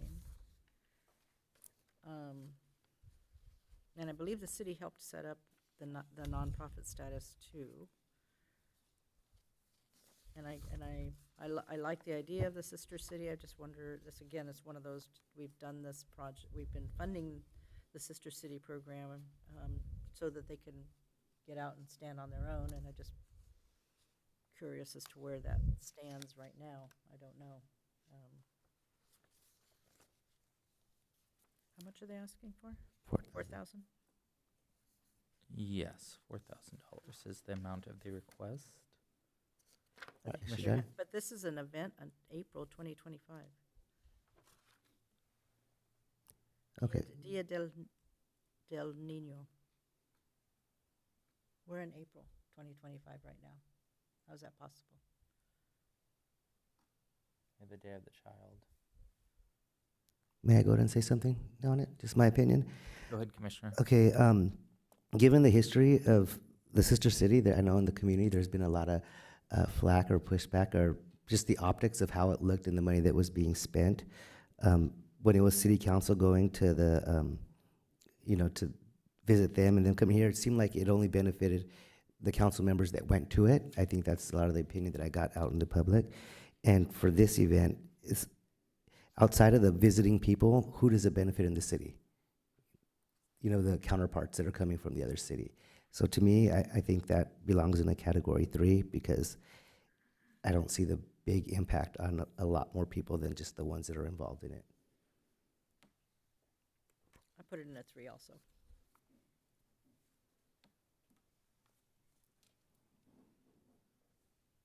Especially if it's an event that's supposed to take place in April, it's a little late. Okay, thank you, Commissioners. We'll go ahead and place project. I'm sorry, let me just double check my records here for a second. See, we did have a lot of applications. Yeah. A lot more than we thought, which is good. Okay, so the outcome of project 14, the applicant 14, the Hueneme Sister Cities, is to place it in the 3rd category. So that's project 14, Sister City, and it's in group 3. Okay, we're now going to advance to applicant 15, which is the Port Hueneme Police Explorers. And we have one of the applicants here. You can come on up and give some remarks. Thank you for your time. Good evening. Anthony Martinez. I'm your traffic motor officer and explorer advisor. As you know, our explorer program has been very successful in giving back to our community and shaping our youth and leadership skills. They're there for the 5K runs along with port events, the Banana Festival. With these fundings, we provide them opportunity to give back to our department and, like I said, stay involved with the community. Currently, we have 13 dedicated youth in our program. We're looking to send 4 to our academy this year and add on to that. The success of our Explorer program, we've given 3 the opportunity to go to the police academy to become reserve officers. We have 1 that is currently hired with us, and an additional that was hired as a full-time civilian staff here. With the funding, it relieves that burden to the family members so they don't have to worry about any fees. We provide their equipment, their registration fees for our competitions, and that way they can enjoy the full experience and be able to focus on evolving themselves. Thank you very much. Thank you. Commissioners, do we have any questions? No. Thank you so much, and thank you for your time in this meeting and in general on this topic. And thank you, thank you for this program. It's a great program. Thank you very much. Yeah, it can really be, it can make a big difference. I was just talking to somebody the other day. I'm a volunteer teacher at some of the police academy adjacent programming, and Oh, nice. they often talk about how they get started in these type of programs. So let's go ahead, and I'm comfortable placing project 14 in the first category. Is that Yes. agreeable to 100%. commissioners? I agree. Okay. Yeah. So applicant 14 is going to be placed in category 1. Sorry, applicant 15. 15. Thank you, everyone. Applicant 15 will be placed in category 1.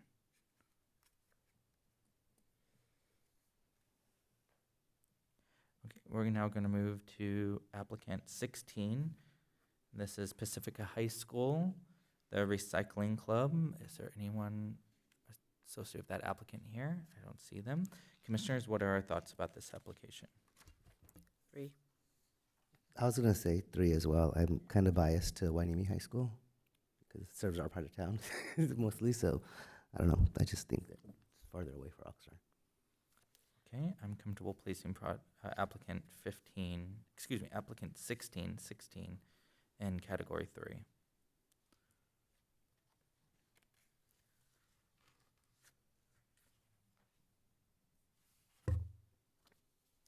Two more. Okay, we're now going to go to the additional applicants. For the sake of our conversation, I'm going to call these applicants 17 and 18. Is that okay with everybody? Okay. Does that mean we're gonna accept them even though they're late? Well, we're going to discuss them, but we're going to call them applicants 17 and 18. Okay, applicant 17, Nate's Place. Come on up.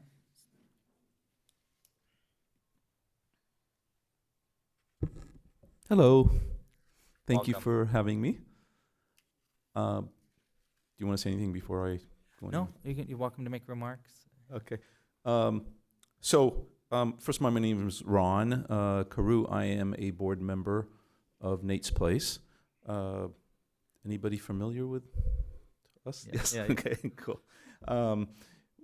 I'll just to brief everybody a teeny bit, okay? I was going to just, of course, I'm sorry, one moment. Okay, take your time. I was just going to get it. Okay, so our mission at Nate's Place is we're a wellness and recovery center. We deliver targeted programs, healthy replacement activities, and peer support recovery coaching to teens and young adults ages 13 to 25 who are at risk of substance abuse and or mental health disorders or striving to attain and maintain sobriety and mental health in a safe, healthy manner. That is what we do. One of our coaches is right over there. So we provide, we've been around for 2 years. We just had our second year anniversary. I don't know if anybody attended that, but we had our second year anniversary. Wonderful. We had over 200 people there. It was great. And we are located right off of Victoria and Channel Islands. So we are right here. We serve over 60% of the participants, as we call them, the participants in the program, come from Port Hueneme and Oxnard. We have currently over 60 participants. Participants usually stay for 6 months, a few months, a year, depending on what's going on. This is not an overnight thing. This is a daytime, afternoon activity. We provide with a bunch of activities, peer coaching, and so forth. It's a structural environment, structured environment. We also go out to schools. We go out and do our thing at schools, including Hueneme High. So we've been providing that pretty much from the start, and we continue to do that. All participants are basically low income, and thus everything is free to the participant. All the participation is free to this participant, and the rides. We provide transportation to and from. He's also a driver. We provide transportation to and from for all of them. So we currently have 3 vans at this point, like 3 minivans. We don't have enough money for the big vans, but we drive people around back and forth all the time. What we are... You can continue. Sorry? You can continue. Thank you. What we are doing, the current projects that we're looking at right now, and if you have any other questions about Nate's Place, please do. I just don't want to take up too much time, is we're running out of room. Our space over there, which is going to be taken over by whoever's building the Strawberry Festival. the Strawberry Park Strawberry or whatever Land, that is. We are running out of space. We have a loft area that we have now trying to renew. So there's cost in doing that and providing additional space. And we want to renew our gym. We have a bunch of activities that we do. One of them is a space for a gym, and we want to renew that. Those are the projects that we're looking at right now, which estimated cost about $10,000 to $15,000 to do those. We are on a very tight budget since we just started, basically. And so for gym equipment, for example, it's not like, you know, we go and we get used stuff, whatever we can get. So we're very, that's what we're asking for. And we thank you for your, for looking at this and your consideration. Thank you so much. Any questions from the commissioners for the applicant? No. Okay, thank you so much. I have a question. Oh, go ahead, Commissioner. You've 2 years, you've been working with a number of people. You say you have 60, you call them participants now? You call them participants? Participants, correct. So over the last couple of years, what has been your success that has come from this? Can you point to any specifics about how number of people that you've actually improved and helped to overcome, whether it's be addiction or sobriety or health or mental health issues? Because mental health is certainly a big topic right now this month. So I'm just curious as to what. It is a combination of mental health and substance abuse of participants that come to us. As far as that, yes, we also have a very good reporting that we do online. I didn't bring any materials for you. Wasn't sure if that was appropriate, but to show exactly what's going on. So we have very good reporting. I can tell you that, let me see. Well, That's okay. we have feedback here. So, for example, quote, wanted to share with you that the help this participant is receiving, this is from a mother, has been nothing short of amazing. We are so grateful. It is really just Nate continuing to help people in need. His story still touches me. And all that you and your husband, this is the founders, are doing is incredibly profound. We wanted to thank you so much, etc. We're getting a lot of these feedbacks. We are currently over 80% of participants report positive impact, and people are going back into the community. We have participants that are becoming peer coaches, that are getting into it. It's taking on sort of a life of its own, and it's really miraculous. I invite you to come and check it out. This is for a recipe of Nate. Nate was actually the son of Heidi and Larry. He had substance abuse challenges as a teen. He worked through them, though. He worked through them, and this is his recipe of what got him through it. And what got him through it was peer coaching, hanging out basically with peers, all these activities, getting his mind off of what's going on, and that is what's working. And so that's what we do to answer, hopefully to answer a little bit of your question there. I appreciate Yeah, that. Sure. Thank you so Sure. much. And, you know, commissioners, I'm inclined to place it in the first category, and here's why. This program has, since its founding, shown to be expanding its impact year after year. I was at many of the hearings when they were first trying to get the space and trying to get the resources to set it up, and the parents having a vision of how to continue the memory of their son, Nate. You know, may his memory be a blessing. He's had a great impact in the community when he was alive, and since his departure, the parents really have used this to create this nonprofit that's had extraordinary impact. And whether it was the county, the cities, anybody else individuals who've invested into that nonprofit, as far as I know, they're all satisfied with the progress they're making. And I think with this investment in this space, it's a little investment, but it's going to continue to help Port Hueneme residents, especially with it being literally within walking distance of Port Hueneme. So thank you to you, and thank you to your founders, and to take something that was horrible, the loss of their child, and turn it into something that's impacted so many. Thank you. They've done an amazing job. They really have. Yeah, beyond words. So with that, commissioners, what are our thoughts about categories and rankings? So we're going to recommend they be considered first, right? Because I was reading before that these were late in our recommendation. Yes. This is for a cubicle. Well, Yeah. that's one position I wanted to just clarify. I heard you talking about the different needs that the program has. Yes. I heard a cost estimate of about $10,000 to $15,000. The information that was presented was for a cubicle for 18. Right, sorry, I should have started with that. I'm sorry. So this is things that are happening. we have different things going on. These different things going on. So from a cubicle, from those cubicles, we have looked at that. We brought it out, and it turned out to be more expensive than we thought. By the time, I don't know, but yeah, it's these really cool. I mean, they're really cool cubicles. They're soundproof and so forth. It's not like little cubicles in offices. It's like a room, and it would have been very cool, but it just got way too expensive. So apologies for sort of maybe changing the project per se, but So you don't want this now?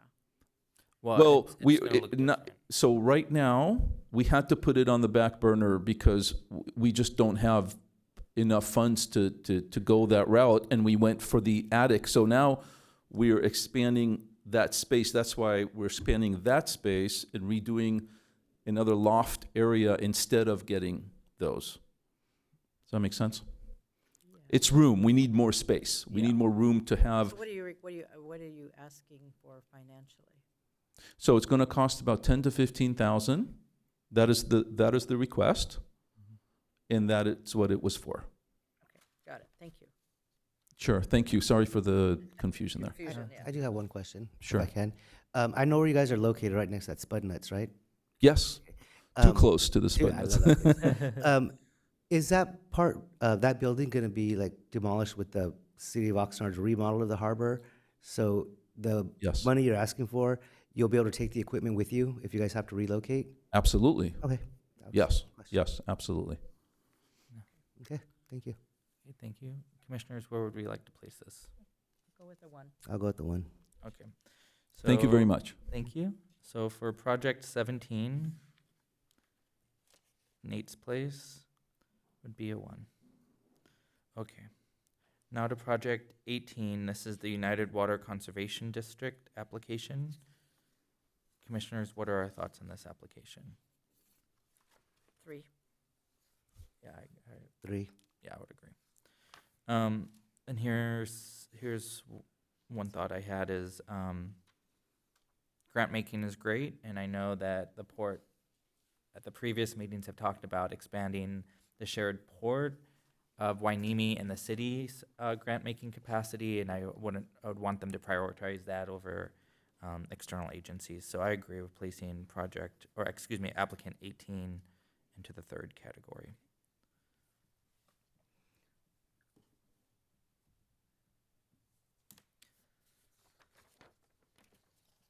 So Okay, I have a and- question for staff. if Go you ahead. don't mind. Yeah, no, go ahead, Commissioner. The other city, the Banana Festival, the Beach Festival, those funds, those Community Benefit Fund will continue to sponsor and support those. Is that correct? It will be staff's recommendation that allocations be made for those. I don't want to speak to the decisions that will be made, but yes, it'll be recommended that both those, both festival events and the race wellness event be funded through the Community Benefit Fund. Yeah, thank you for that. Okay, Commissioners, and with that, just to review where we are, if we want to look at our long list of applications, I will review where we landed with them. Make sure I have all the pages.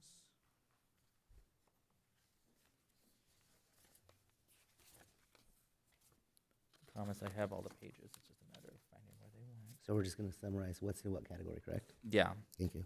So.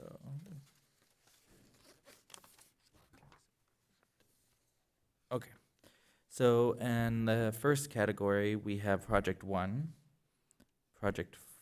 So I can say the name if you want. The equine is Project 1. Project 4, which is REACH, the utility boxes. Project 5, Boys and Girls Club. Project 8, Wainimi Robotics. Project 10, the drone program. Project 15, the Police Explorers, and I should be saying applicant, but sorry about that. Applicant 17 is in Group 1. Group 2 is applicant number 2, which is the theater project. Applicant 11, the light pole program, is in category 2. Category 3, in addition, applicant 3, the VFW, is in the second group. And the third group is the OPAC proposal for the Carpenter mural. And that same group is the OPAC proposal for pop-up. Additionally, the Reach Senior Holiday request, Randall Thomas's request, the Sister City request, the Recycle Club request, and the United Water request. I will provide that list to staff. So I think you missed number 9. I had that under Thank you. the first category, Okay. which is the real guppy. Yes. Thank you. Yep. Project 9. Or applicant 9, however you want to say it. Real guppies Yes. also in group 1. Should we invite the other commissioners back in? Once we've completed the application, the agenda item. Okay. Is there any other direction to staff that's helpful? So thank you, first of all, for the thorough process. It was very thorough. Time that you took to go through those. I think it'll be very helpful for the council to know the diligence that you exhibited in going through those. We can leave it at that. I will say, just doing some rough math, taking all the items from Good. Did you do the math? That's what I was trying to do. yeah, Thank with, you. with the last one, with the 10 to 15 range, what I come up with is approximately 84 to 89 of project number 1s. And even with the potential proposed funding for the projects that Vice Chair Burke just asked about, there may be some additional funds. And as Commissioner Mendez indicated before, it is not a requirement that all the funds be allocated. So we could simply stop there. But it may be beneficial if we wanted to get a little bit more granular with the category 2. If there was a priority within those, if the council wished to assign additional allocations, it may be helpful if you wanted to provide some guidance within the number 2 project level 2 categories. Thank you. So in project 2, we have the Amino Theater project. We have the Freedom Light Pole project and the VFW roof project. Is there an order that the members prefer of those? Let's see, project 2. So that's project 2 or applicant 2, 11, and 3. Honestly, I think that I would put number 3 ahead of number 2, just because it serves more Wainimi people. Is that what you're asking? Well, the Amino Theater program would be Wainimi people, and it would be held in Wainimi. The organization just happens to be based in Oxnard. Let's see, where's his number? Give me 1 second. I would do 3, then 2, and then 11. That would be my recommendation. I agree with you on that. And 2, what is 3? That's the VFW roof. And then number 2? Then number 2, and then number 11. Actually, sorry, I agree with you on the amino thing. I'll put 2, 3, and then 11. That's the order I have. Okay. So move the roof ahead of the banner project. Yes. You agreeable to that? Do you think it's splitting hairs? Yeah, it kind of is. Okay. So definitely amino at the higher of the 2, of the 3, I should say. I'm good with that. Okay. How much are they? So Nemo, $5,000 request. Roof repairs at the VFW, $10,000 request. I thought they moved it to 6. Sorry? Didn't they change that to 6, or is that the No, other one? the 6,000 was the reach request for the utility box Got it. beautification project. And then the last item, application number 11, $5,000. So we're still in the low 100s. yeah, Okay. Okay, that's fine. that's just how we show up in the room, right? I would put them all in. Okay, and then the council can set a. Because we s- have the funds for it, so Yeah. it's fine. Okay.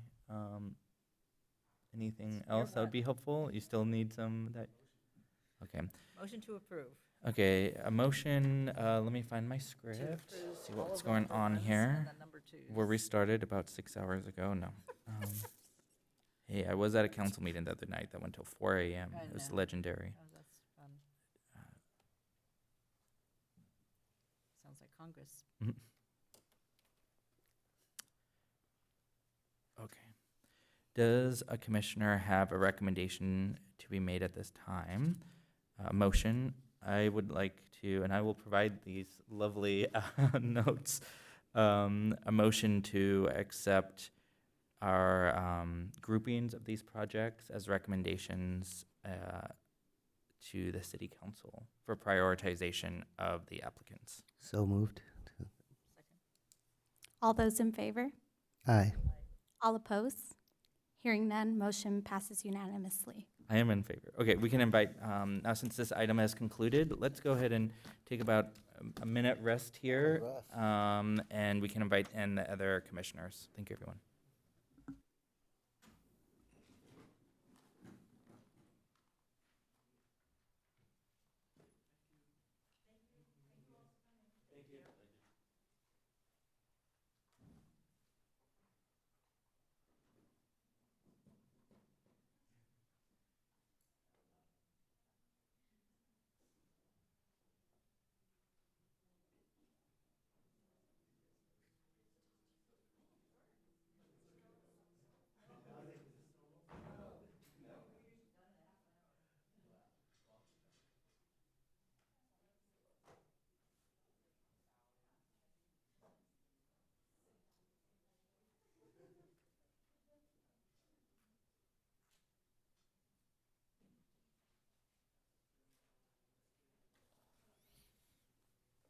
Okay, commissioners, welcome back. We're going to come back to order here. We have concluded that agenda item, so we're now going to move to staff comments. Staff? The only thing I'll share, the commission may recall at one of the last meetings, it reviewed and expressed support for the city's 5K/1K Sea-Splash Run Dash event that we had last month. And for those that were able to attend, hopefully you'll agree, it was another successful event. So we appreciate your review, your support for it. We talked a little bit about it in the last item from the funding aspect, but it really is something that we just started just a couple of years ago here. And this year we were able to expand it. We had the 5K in the past, we had the 1K this year in addition to the 5K. We ended up serving over 700 participants in addition to the people that came to spectate and the people that came to participate in the health and wellness fair. So it really is just a wonderful event that I think the community can be proud of. I just wanted to share that because it did come across for your review as a commission. So your support further helped us get that project done. Again, if you haven't had the opportunity, hopefully next year you'll have the opportunity to visit. It really is wonderful to see both the kids, middle-aged, seniors, people from all different ages in the community participate. So it was a really, really fun event to be part of. Thank you. While I did not attend way down at the main event area, I was down at the other end by the flagpoles, and it was great to see all the runners and all the participants and some in costumes and what have you. It was quite a crowd. It was really terrific. It was great to see it. Thank you again for putting on a great event. Terrific. Thank you. Any commissioner comments? Yeah, I just wanted to say this was fun. Good first experience. So if you're saying the rest of the meetings will be shorter, it's great. If we did the roughest thing first, that's good. But thank you guys. This was a nice little experience. Thank you, Commissioner Mendez. Commissioner Bruni? Commissioner Burke? I just want to thank staff again for a terrific grand opening for Bubbling Springs Park.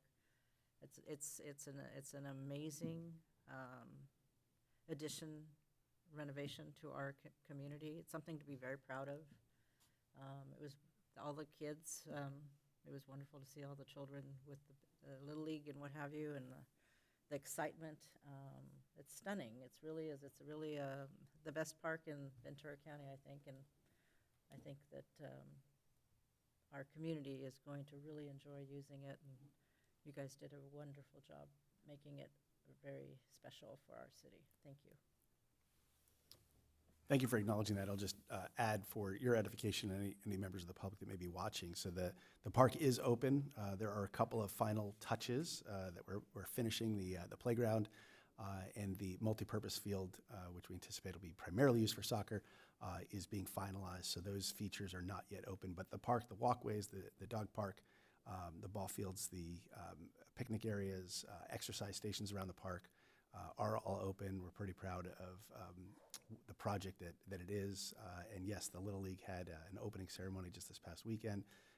And everyone should keep their eyes peeled. We'll be putting out more information, press releases, social media. We're going to have an additional event in the future to kind of commemorate the opening of all features when it's 1,000% open. But yes, it is open and people can use the park now. Wonderful. For my comments, I too want to thank the staff a lot. We're experiencing some very interesting times for staff in the history of the city with these so many projects happening, looking at rolling out of COVID and kind of what are we doing now, what other sources of funding can we rely on. It's just really quite the time to be a staff member in a city government, and so we appreciate you, and also for your help with this, the earlier project item.